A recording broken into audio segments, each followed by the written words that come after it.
अस्सलाम वालेकुम, कैसे हैं आप सब। Welcome back to my channel. Pakistan versus India के बड़े क्लैश से पहले जिस तरह से पाकिस्तान की तरफ से बाबर आजम द स्किपर ने प्रेस कॉन्फ्रेंस की, इसी तरह से इंडिया से शुभमन गिल आए थे, the rising star of Indian cricket team.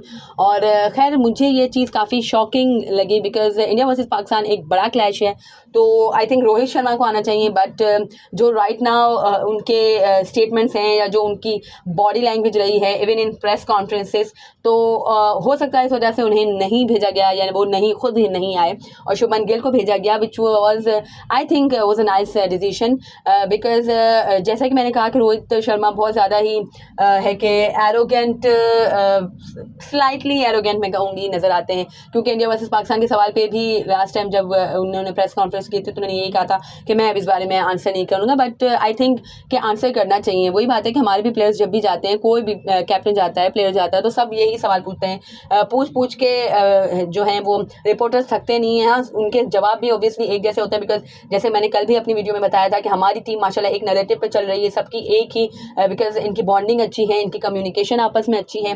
तो जो एक प्लेयर कहता है वही दूसरा प्लेयर कहता है और एक तजाद नहीं है इन लोगों के स्टेटमेंट्स में। तो अल्हम्दुलिल्लाह वी हैव माशाल्लाह अ जेल एंड यूनाइटेड टीम। तो है कि सबके एक ही नैरेटिव होता है, बट स्टिल वही सवाल दोहरा के पूछते रहते हैं। बट आज है कि बाबर आजम की प्रेस कॉन्फ्रेंस में ऐसा कोई सवाल नहीं था कि क्या इंटेंसिटी है, क्या प्रेशर है and all that. So thanks to the reporters out there. और शुभमन गिल से ऑब्वियसली सवाल पूछा गया कि इंडिया के पाकिस्तान के आगे सामने फर्स्ट टाइम खेला था, आपको कैसा लगा एंड पेस अटैक कैसा लगा, और इस तरह की सारी बातें उनसे पूछी गई हैं। और एक है कि क्लियरिटी के साथ उन्होंने आंसर दिया, कॉन्फिडेंस के साथ उन्होंने आंसर दिया। पेस अटैक के बारे में भी पूछा गया तो ही सेड कि one of the best pace attack है और हम इतना खेलते नहीं हैं, दैट्स वाई है कि आप जब भी एक क्वालिटी बॉलर को खेलते हो तो आपको प्रॉब्लम होती है। और पाकिस्तान के अगेंस्ट हम इतना नहीं खेलते और बड़े टूर्नामेंट में खेलते हैं, दैट्स वाई हमें थोड़ा सा ज़्यादा है कि मुश्किल का सामना करना पड़ता है। और लेफ्ट आर्म रोहित शर्मा के बारे में भी उनसे सवाल पूछा गया तो उन्होंने कहा कि रोहित शर्मा ग्रेट प्लेयर हैं और वो इस ग्रेटनेस के लेवल पे आए हैं, तो ऑब्वियसली उन्होंने काफ़ी लेफ्ट आर्मर्स को फेस किया हुआ है।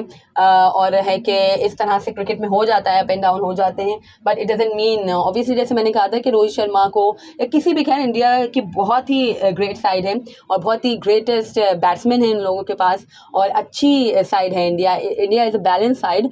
तो आप किसी को भी डिसरिस्पेक्ट नहीं कर सकते हैं। ऑब्वियसली अगर शाहीन ने आउट कर दिया है 2-4 बार, फिर भी है कि रोहित शर्मा की जो ग्रेटनेस है, जो उनकी लेगेसी है, आप उससे डिनाई नहीं कर सकते। और वही बात शुभमन गिल के बारे में है, विराट कोहली के बारे में है, they all are very good player and I really admire all of them.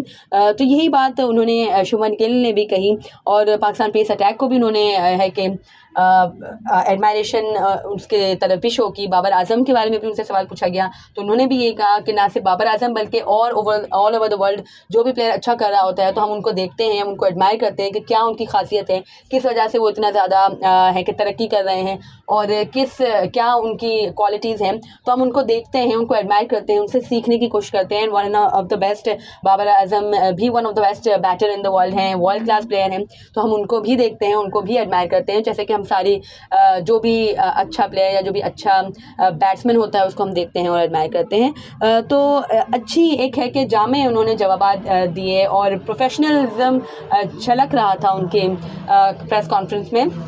और मैं कहूँगी कि रोहित शर्मा से तो काफ़ी अच्छी लगी मुझे उनकी प्रेस कॉन्फ्रेंस और जो बॉडी लैंग्वेज थी, जो उनकी पॉजिटिवनेस थी, वो सब मुझे रोहित शर्मा से बहुत अच्छी लगी। खैर मैं आज तक मुझे यही लगता है कि Rohit Sharma is not a good choice for Indian team की कैप्टनसी और विराट कोहली को ही कैप्टन होना चाहिए बिकॉज ही हैज़ दैट और he has that personality and he has that guts to face media. And वही बात है कि मीडिया बाज़ औक़ात इस तरह के सवाल भी पूछता है कि आपको है कि गुस्सा आ जाता है या आप एग्रेसिव हो जाते हो, तो वो भी Virat Kohli can handle much better than Rohit Sharma. तो और वैसे भी जो फील्ड पे भी रोहित शर्मा की जो बॉडी लैंग्वेज होती है और जो उनका स्टाइल होता है, I really don't like it. और वही है कि हर चीज़ उनके फेस पे आया हो जाती है। तो आई डोंट थिंक इस तरह से एक कैप्टन को अंडर प्रेशर आना चाहिए, एक कैप्टन को अपनी बॉडी लैंग्वेज यूज़ करनी चाहिए बिकॉज कैप्टन से ही पूरी टीम चलती है, कैप्टन का ही एक नैरेटिव होता है जिस पे पूरी टीम चल रही होती है। होती है। तो ये चीज़ अगर रोहित शर्मा अपनी बेहतर कर लें तो I think he would be the good captain for Indian side, but still I believe कि विराट कोहली ही बेस्ट चॉइस हैं इंडियन टीम की कैप्टनसी के लिए, नॉट हार्दिक पांड्या। मुझे हार्दिक पांड्या में भी वो क्वालिटीज़ नज़र नहीं आती जो विराट कोहली में है।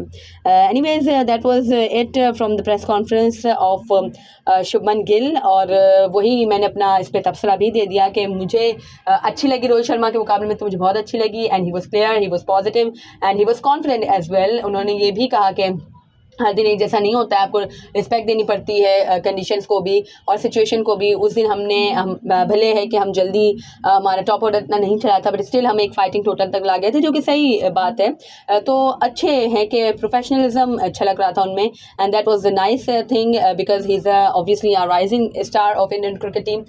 तो एक है कि अच्छा स्टार कहते हैं ना कि स्टार इन अ मेकिंग, तो I think Shubman Gill is a star in making. What do you think about it? Do comment below and subscribe to my channel for more such content. Allah Hafiz.